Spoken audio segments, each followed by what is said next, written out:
We're going to do a great show today, and we're going to help people because we're good enough and we're lawful enough, and doggone it, people like us. I'm Pruitt, and this is Jim. And today we're going to do a special show, one that deserves more than just a line meant for a cheap laugh. So let's get to it on WebDM.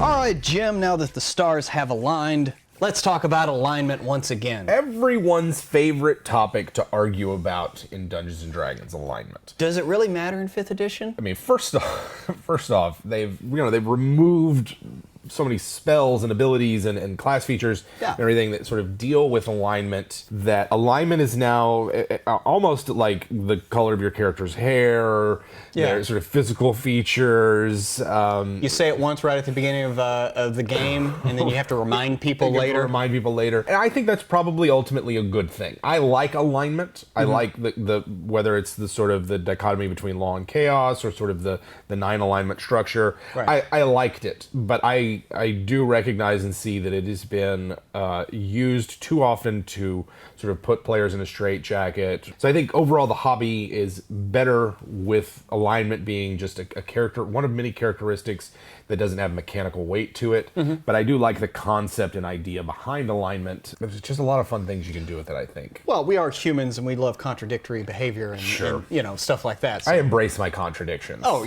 well, why not? Well, of course. So what do you think it is about alignment that doesn't work, and what does work about it? I think what doesn't work about it is when it's used to hamper or browbeat the players. Yeah. Be like, well, no, you wrote down this particular alignment, or you cannot do this thing because of what your alignment says. And when it's used in a prescriptive manner, as opposed to just sort of describe the character's personality and sort of morality. I think it works best when alignment is adherence to a cosmic allegiance that exists within the D&D multiverse. And your character, by acting in a certain way, or even outright pledging allegiance to a particular alignment, plants their flag for a particular side in the cosmic struggle for balance in D&D. Right. And when it gets down to just sort of alignment as personal morality, that's where I find it breaks down, because there's so much kind of relativism that creeps in. What's good, what's evil. I mean, just witness the debates when I said something that raising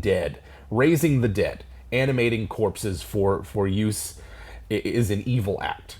And there are so many people who, number one, conflated the animating corpses and creating zombies with necromancy as a whole. Right. Not the same. And then also just like the idea that animating the dead and creating zombies and ghouls and ghosts and things was an evil act. There was a lot of people who were like, no, it's not. They don't have to be. In base D&D, it creates an evil creature. And I see that as an evil act. Well, if you bring evil into the world, aren't you an orchestrator of evil? Right. Even if you do something good with it, yeah, you are bringing an evil thing into the world that previously didn't exist. And so I think that when you get down to sort of the relativism of personal morality, whether an individual act is good or not, is where alignment starts to break down. But if you take them as cosmic allegiances, that law and good mean something objectively, that makes it very different from our own world, right? A lot of different interpretations of morality, what's good, what's not. One person's good as another person's not. Yeah. In Dungeons & Dragons, it's different. You can know what is good. There are gods who will come and tell you. Used to be spells that would confirm abilities and things. I'm going to cast this spell to make sure you're good. Those questions I found interesting. I'm of a philosophical mind. I like those kind of questions outside of Dungeons & Dragons, and so having them in there, I thought added a richness and depth to the game. But I do recognize that it was a problem for a lot of people, and so it's best if it's an opt-in kind of thing. The default assumption is that alignment doesn't really matter, that it's another characteristic of your character. If the DM wants to make it matter more, have it be something more, a deeper part of their world, they can. But unlike past editions where alignment really mattered and played a bigger role, I think there are a lot of people, they had problems with that. In 5th edition, they kind of moved on from alignment to as describing your character to your traits, bonds, flaws, and all that. Like, how do you find that in relation to just an alignment to to prescribe how you're supposed to play your character. Right, you're talking about like the personality traits that come with background. I think those are a better example of like fleshing out your character and sort of adding depth to it than trying to figure out exactly like what your alignment is and how it... Trying to see what lawful good looks like. The number of arguments and people who insist that lawful good is this way or lawful good is another way or any of the other alignments. This is something, again, if you're going to feature alignment in your game, hash it out in session 0. What does it mean? I've always been a fan of saying like, well, your alignment is based on your actions as character. You can write down whatever you want in that box next to alignment, but if your actions as a player differ from that, then that number, or that not that number, but that value that you wrote down is meaningless. If you say that you were chaotic good and then consistently act in a manner that's more appropriate for neutral evil, then you're neutral evil. And I think some players take exception to that and say, no, I wrote this down on my character sheet. You can't change it. Yeah. Or if you're a lawful good paladin who constantly does things. Constantly does things unpaladinly. Hi, this is my friend. Right, and this is why I think the oaths for paladins are a good development on that. Moving away from, as much as I love the classic lawful good paladin and they really hold a special place for me, the fact that there are now oaths that say, okay, here are the tenets that you must abide by and act by, I find that more flexible and more interesting than sort of like arguing over what lawful good means. The laws of man and the laws of nature are different, which is why it's good to have nature-bound paladin now. And then you also have like the one of vengeance, right. Or whatever it is. Vengeance, No, it's vengeance. I haven't played paladin yet. I need to.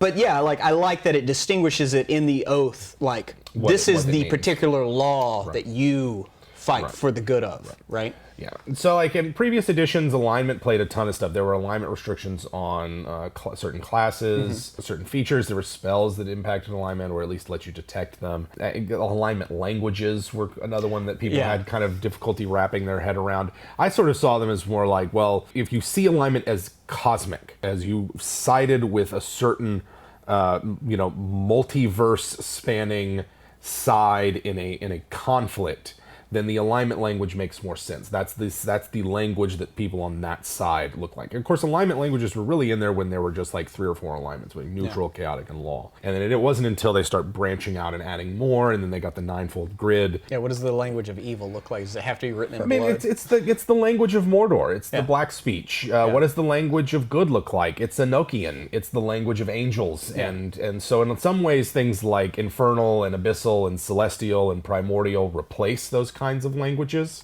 But that's how I always kind of saw it, was just it's a language for people who belong to this side of the conflict that they share in common with one another. And usually it was just something that clerics had to worry about. How do you make alignment matter again? Hashtag mama. No. Right. And is it worth it? Is it worth it? I think that it's worth it if you're running a classic Great Wheel planar campaign. If you're going to use the default assumptions about the Dungeons and Dragons cosmology with different gods that have alignments that they belong to, and different planes that correspond with those alignments, then it's worthwhile to say, okay, if you are a chaotic neutral kind of person, and that's your demeanor, that's the side you have chosen and a personality that reflects that, then traveling to lawful planes is going to be more difficult for you.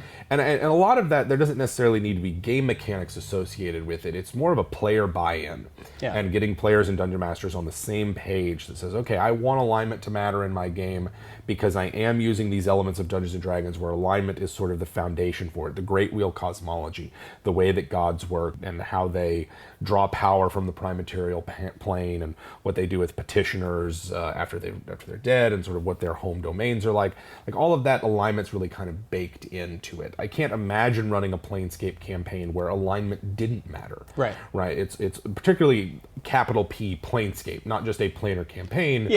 But one where the factions are present and the cosmic struggle that goes on in the Great Wheel is central focus of that game. That's a kind of campaign I would want alignment to really matter. Yeah, I mean, it could be something as simple as was like, I'm chaotic good, but you're on one of the lawful planes. Like, it could be a thing where maybe every now and again you maybe have to do like a constitution check because being here is a little bit tough on you and you might incur a level of exhaustion. Something like that, yeah. Particularly on those planes where you're really like... You're diametrically opposed. You're diametrically opposed, and I do think that maybe something like that where there's a level of exhaustion or it makes things more difficult overall is a good way to sort of mechanically reinforce that. I would start personally with just sort of player buy-in and saying like, hey guys, this is going to be important and relevant to our campaign. At the same time, I think that one of the best things that came out of 4th edition was the unaligned alignment. And I think that probably most people and most creatures and things, not just neutral is a position. You have taken... It's the agnostic of alignments. Right, but you have said, I'm committed to sort of a militant neutrality in this case. Unaligned is just like, I don't care. Yeah. It doesn't matter to me. So more the atheists. Right, and it's just kind of like, I don't have a horse in this race. So I think unaligned is something that if you're going to use alignments, then it's worthwhile, sort of like as a 10th alignment. I don't know. There's so much about the concept of alignment that it's one of those that the further we get away from Dungeons and Dragons roots, the more and more it sticks out as a vestigial thing. Yeah, it's just around kind of for legacy reasons and not so much. Yeah, so does that mean it's destined just to end up in the appendix of the books? I wouldn't be surprised. You could ignore it completely. And for my thing, as much as I like alignment, as much as I enjoy the concept of it, most of my campaigns, I completely ignore it. Right. It's never brought up. It's never referenced, and I've done that for years. In 3rd edition, I changed most of the alignment stuff to be like, instead of protection from evil, good, chaos, law, it was like protection from outsiders, undead, fae, and something else. I forget what the other one was. So you were just getting ahead of what they did in 5th edition. Yeah, it really was. And so when I saw that how they did it in 5th edition, both with like the paladins detect evil feature and the way protection from evil works, now I was like, oh, that's great. I've been running that way for like 10 years. They're watching you, Jim Davis. I don't know about that, but. They're certainly they're certainly on the same wavelength. Something that doesn't really happen anymore. I guess it doesn't really matter. But what was one of my favorite parts of playing like in 2nd edition was the alignment change. God. Having to worry about changing alignments and what does that mean? What does that mean? You could put on a helm of opposite alignment and you're chaotic good, fighter becomes a lawful evil. Right. I mean, there were voluntary alignment changes that carried with them some pretty stiff penalties, and then there were involuntary alignment penalty changes that could also come with their own penalties. I don't know. This is one of those areas where switching alignments and the penalties that were associated with them, like going so far as to be like, you no longer gain levels for a while, or you don't get experience points, or things like that. Where it was kind of like, why was it so harsh? Going through an existential crisis, Jim Davis. Everything you knew fell apart. I think that's if you take alignment has to be more than just sort of a personality or an idea of a vague sense of morality for it to be like that. Yeah. It has to be something that's central to your core. In a way that goes beyond and deeper than just personality or morality. And that's why I think like having it be that there are, in a typical D&D world with a basic cosmology, there are things out there. There are entities that represent these alignments and they are in conflict with each other. And if you belong to one of those, let's say you're a cleric or a paladin or someone who just feels strongly and they've tied that stake in it, then switching allegiances would carry with them, I don't know, a penalty enough that you don't no longer gain levels or have to wait a certain period before you can start gaining levels again. I think that those are things that need to be role played out. Yes. And some groups are just not going to be into that. They're just not going to care. They don't want to worry about it. And I'm not talking about like murder hobo, sort of like we're just going to kick in the door and kill everything kind of groups. But there are groups where they want to talk about and explore other possibilities for their characters as opposed to this. So yeah, the penalties for alignment switching were one of those things where I was like, I think that's where a lot of this kind of distaste and lack of really liking alignments came out. I guess the other one would be DMs who used alignment as a straitjacket for their players. Yeah. It was the tripwire, the noose, and everything. So you just didn't want to do anything with it. They didn't want to mess with it. So everybody was... Yeah, they don't want their characters fucked with. Right, and now everybody's suddenly chaotic because they don't want to have to worry about breaking the law, and they don't want to have to worry about doing this and that, In our experience, like I've only had one character that had an alignment shift. Right. But and you put on a ring that has a demon prince in it, and he forces you to go kill a bunch of people to do a pointless task just for his amusement. Right. At the end of that, I think what was I was I chaotic evil or lawful evil? I can't remember. I don't remember. I think it was chaotic evil. Yeah. We're pretty chaotic and evil in there. Yeah, because I swung around, because I think I started as chaotic good or neutral good, and I ended chaotic evil. Right. And then I had to atone and became a paladin. Right. And switched back, went from chaotic evil to lawful good. Right. To, like, you know, being possession by a ghost or a demon, cursed items. Those are all things that can change your character. I would do them now by introducing new personality traits, as opposed to an alignment change would say, okay, you have this flaw now. Yeah. You have this bond now. Now there's a mechanic type to it. Player characters can get inspiration by playing to those flaws, and even if they're negative personality traits. Yeah. As suffering multiple demonic possessions or long-term demonic possessions might bring with it a whole host of new ideals, beliefs, bonds, flaws, everything, personality trait maybe, along with a switch in alignment that is largely toothless now, but still sort of symbolic. Why don't we go through a couple of examples of alignment? Classic game of D&Ders everywhere. Yeah. Is who is what alignment? Who is what alignment, Jim Davis? Right. My favorite, of course, anybody, long-time viewers of the show know that I love Dredd. And Dredd, to me, is the epitome of lawful neutral. Yeah. Like, the law is the law. You know, I know that I've seen some people say that Dredd is more lawful evil. Maybe he is in the comics. I've never read any of those. I've only really seen the two movies. He's a pretty big asshole. You've mentioned this as well as the scene in the Dredd movie where he's like, you're going to want to get out of here.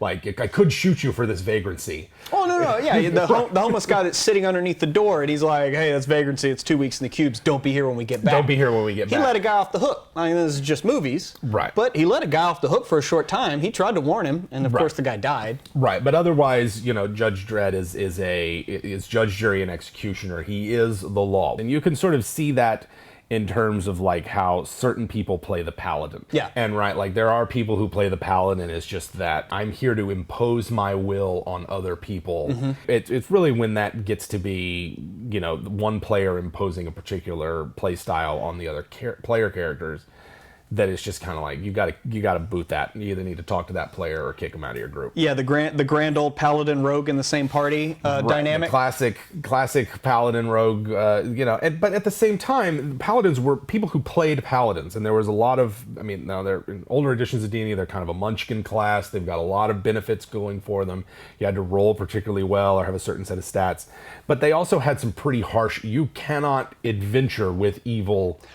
Or you knowingly, or now you're just a shitty fighter. Yeah, right. You lose it all just right. because you hung out with that one guy for 2 weeks. Yeah, and so you really kind of force the player of the paladin to become a jerk about what the other players are doing at the table because of the way the paladin kind of works. And I really kind of think if that's the kind of paladin you're playing, where you cannot knowingly adventure or associate with evil party members or creatures or whatever, that's kind of something you need to talk about at the beginning of the campaign. What does it mean? How's this going to work? I don't think Devotion Paladin is that strict anymore, but getting back to Dredd, that's the kind of thing, right? He upholds the law, and where he treads, he is the law, and is able to break it in the pursuit of his duties, because it's impossible for him to not break the law, if that makes sense. Right. Well, he can't. Right. Because then law means nothing. Right. If the guy who is the law is breaking the law. Then, right. And that's why society doesn't exist. And that's why it's terrifying, because you don't want people who are meant to uphold the law and enforce it to be able to break it at will. That's a kind of a terrifying thing, which is, I think, probably what the comic book is getting at. Oh no, it's the whole point. It's it's the police state and fascism taken to its nth degree. Right. I mean, so but Dredd lawful neutral. Lawful neutral. But to go back to the way a paladin can be presented, like one of the age old the champion for justice and right, but maybe doesn't do it the way you'd think. Yeah. Batman. Talking about Batman. Batman. What alignment is Batman? What alignment is Batman, Jim I have Davis? seen Batman all over the place, like whether he's chaotic good, whether he's lawful evil sometimes. Of course, a lot of it depends on who's writing. And my favorite Batman, to me, the definitive Batman ever, full stop, is the animated series Batman. Yeah. I find that that struck a good balance between Batman, the Dark Avenger, the Dark Knight, and Bruce Wayne, the philanthropist who cares about Gotham, cares about his community. Bruce Wayne it seems to have adjusted to his life as a vigilante. He's not crazy. Right. It's somewhere along the line, like Batman became this like tortured, dark, somewhere along the line, starting I guess in the 80s and then all the way through today. And I like the animated series version because he was a crusader for justice and order, and it's only the circumstances of Gotham itself, the supervillains that are there, the corrupt nature of society that requires him to act outside the law in order to uphold it. Yeah. Now you have a interesting conflict in a character, right? Like Batman stands for order, stands for helping others, stands for justice, but he sees that the best way to do that is to work outside the bonds of the law. Yeah. Bruce Wayne could have become a lawyer. He could have been like Harvey Dent, right? He could have easily become like a DA or a prosecutor or something, or a police chief. He could have been anything he wanted, chose to be a vigilante because of the specific society of Gotham. Well, and like you were saying earlier, what happens when those entrusted to uphold the law start breaking it? And that's what Batman saw, is the corrupt structures of law in Gotham. Right. And you can't work through it. You got to work around it. Right. So this is why, and I think I see Batman as lawful good. Yeah. Batman might break the law as a vigilante, right? Yeah. He puts people in traction. He puts them in the hospital. He's breaking and entering. He's visiting crime scenes when he's not supposed to. He's conducting illegal surveillance. Those are all breaking the law. But Batman does it in order to uphold a greater principle, which is order and justice, which transcends the law. And he does it presumably for good and altruistic reasons. He wants to make life better for the people in Gotham, as well as pursue this sort of personal vendetta that he has against sort of criminals in general. I see lawful good. I also like the fact, because to me, Joker is sort of a classic chaotic evil kind of character, and the dichotomy between a lawful good, someone who's dark, they work in the shadows, versus the Joker who's loud, in your face, doesn't care who sees them, but also is chaotic and messy. So that's why I lean more towards a lawful good Batman, although I know that there are people who are more like, he's maybe more chaotic or something. Yeah. And plus the eternal struggle between the Joker and Batman, him trying to get Batman to kill him and break his own personal code. Break his own personal code. But the Joker, who will kill anybody except for Batman. Right. Because he can't. He can't. Then his plaything is ruined. Yeah, you can't break your mirror. He's not done looking in it yet. Right? This will be interesting, Jim. What about Rick? Oh man, Rick Sanchez. Rick Sanchez from Rick and Morty is he's about as chaotic evil as you can get. Right? He casually destroys universes for Galaxies, momentary universes. Advantage. He has routinely proclaims how little and shown how little he cares about the well-being of others. I think the way that he's portrayed in the TV show is good proof that you can play a chaotic evil character that cares about people. Who cares about people, but that care, that love, that attention is toxic. You don't want someone like him caring about you. You don't want him being like, I want to be a part of your life, because it's going to create chaos and disorder and ultimately harm for your own life. And I think the way they portray it in the show with the impact on the rest of Rick's family shows you what it's like to have someone in your family who would be chaotic evil, along with unlimited power. And the impact that would have. Either you have to become like him in order to survive, or you break and you are left to pick up your own pieces. But I've seen some people say, well, he's more chaotic neutral because of the love he has for Morty and the other members of his family. Yeah, but isn't that just self-serving? I think Morty is a shield. I see it's very self-serving, and the Rick C-137 at least, I see as chaotic evil. Yeah, well, he is the most Rick of the Ricks. There always is, but yes, that's that love and attention that he desires is only it's selfish. It's not like he's not looking for a two-way street here. He just wants your attention. Wants your attention, and so. But he would never admit that to himself. Never admit that, and I think it's one of those things where it's like if you have a DM who is willing to let you play an evil character in a otherwise mixed alignment party or a non-evil party, then you can say like, I'm not always going to be out to screw over the players, but everything I do is selfish, and that might inadvertently screw over the other players. I think it's a tough one. You have to be with a group that trusts each other, that's willing to kind of go there in terms of role-playing purposes, and not every group's willing to do that, which is why evil alignments are usually off limits. Right. But it is possible to make chaotic evil work. Correct. In a setting. Correct. Yeah. In terms of like media that I've seen that I like, forget the character's name. Is it Mick Rory in both The Flash and then Legends of Tomorrow, where he pretty clearly starts out chaotic evil. Well, what is Mick Rory? He wants to kill and steal. Well, he wants to burn things. And burn things, right. Yeah, he wants to burn things down and steal things. And really resents any implication that he could be more than. Right. Or that there's a higher purpose to what he does. And I think over the course of the 2 seasons of Legend of Tomorrow that I've seen, he firmly goes from chaotic evil to chaotic neutral. Yes. And he's still part of the team. He's still a team player, sees his survival as vital to the success of the team that he's on, and comes to see the people who are on that team as worthy of his respect and admiration. And most importantly, vice versa. And vice versa. And he proves himself a valuable and loyal member of the team eventually. There are those few moments where his loyalties are questioned. Yes. And sometimes rightly so, and sometimes unfairly so. But I think if you're looking for an example of a character going from chaotic evil to chaotic neutral, I think it's a really well portrayed transition. I'm sure they didn't mean it to be that way, but I think it fits nicely into a chaotic evil to chaotic neutral transition. I mean, in just a broader sense, it's fun to think of what superhero or comic book or TV or movie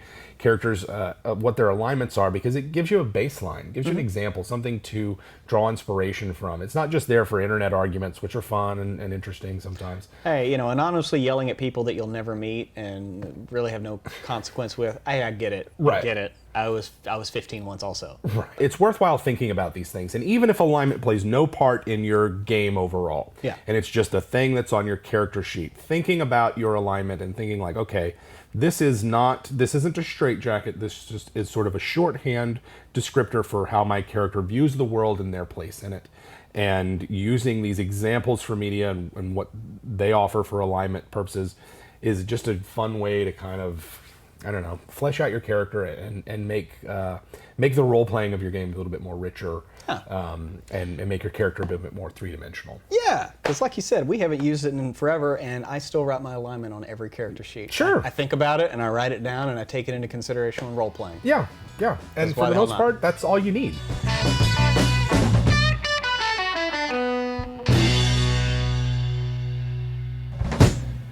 Lord is wondering if you have any tips for homebrew magic items.